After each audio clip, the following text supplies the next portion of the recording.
I've been an iPhone user since the iPhone 7, which I got from Handy Down in 2018. After that, I upgraded to the iPhone XS in 2020, SE2 in 2021, and the 14 in 2022, which I use today. This year, I plan to upgrade, but for now, I did the logical thing. I bought a Google Pixel.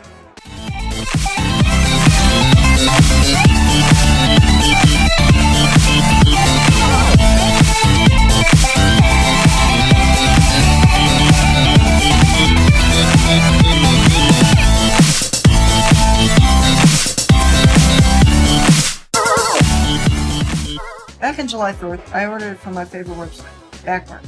It's just a regular place I buy everything now. Today, it arrived on my doorstep. As I unboxed it, I found that it was brand new. How interesting. The listing says it was AT&T locked, but I popped in my Tello eSIM, and it worked just fine. So, first impression.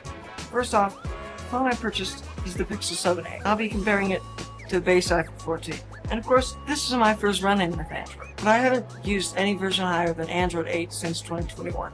I used the Samsung Galaxy J3 as a daily Android for a few months. I also used 2 different S3 minis, and I used a Blackberry for a couple months off and on in 2021. And most recently, up until I bought the new Pixel, I used the Asus Zenfone V.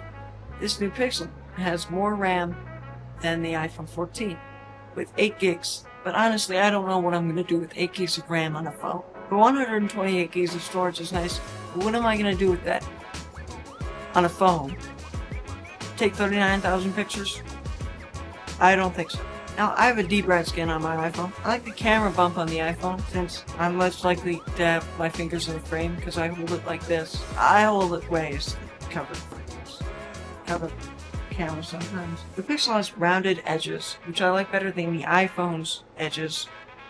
And we have the USB-C port for connecting USB drives. Reading my bank statements has never been so easy. The Pixel 7a runs Android 16. Will be supported until May 2028. The Pixel is way more customizable than the iPhone, obviously. The Pixel can sideload apps, use custom ROMs, and run Android, and the iPhone can run apps. So anyway, the design directions are very different. Categories of pictures taken on the phones are indoor, outdoor, selfie, and living thing, which in this case is a dog. We also took 4K video, which you'll see back to back right now. Welcome to today. It's a nice day. Welcome to today. It's a nice day.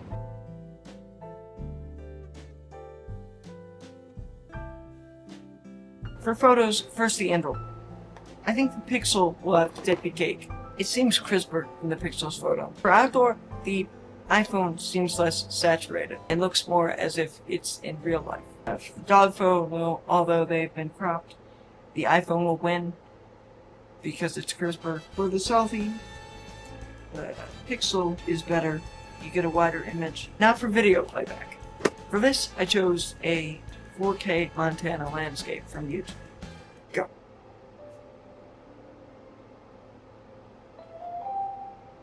Let's make sure the brightness settings are the same, because this has adaptive brightness, which I'm not an amazing fan of, because I like to keep my brightness all the way up, but I think I also have it enabled on the iPhone.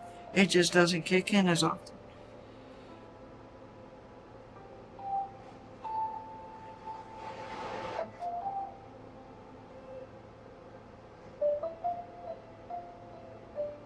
As you can see, based upon my highly scientific testing, the Pixel has better 4K video playback based upon the screen. There's no notch. Although the iPhone does seem to have better quality. Let's now test out some music playback by opening Apple Music on an Android. Wait. This is like a completely different interface. First the iPhone.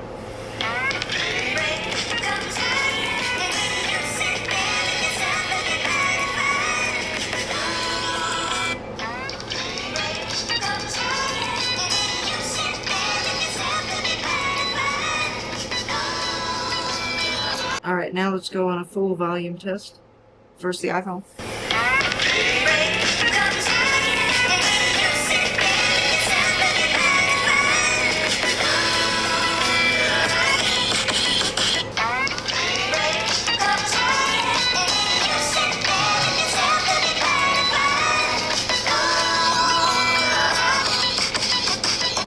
asking. Which one do you think sounds better? Hold on. I'll play the iPhone first.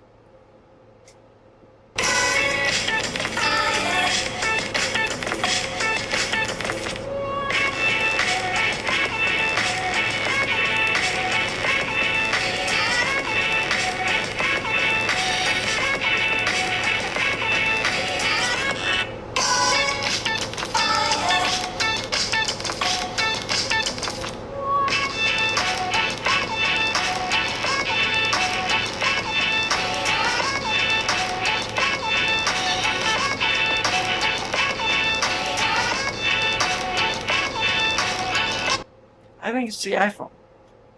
Yeah, iPhone's got more bass. So thank you all for watching, and hit subscribe, or your mouse gets stuck in love click mode. Appreciate it. Today's outro generated by ChatGPT 4.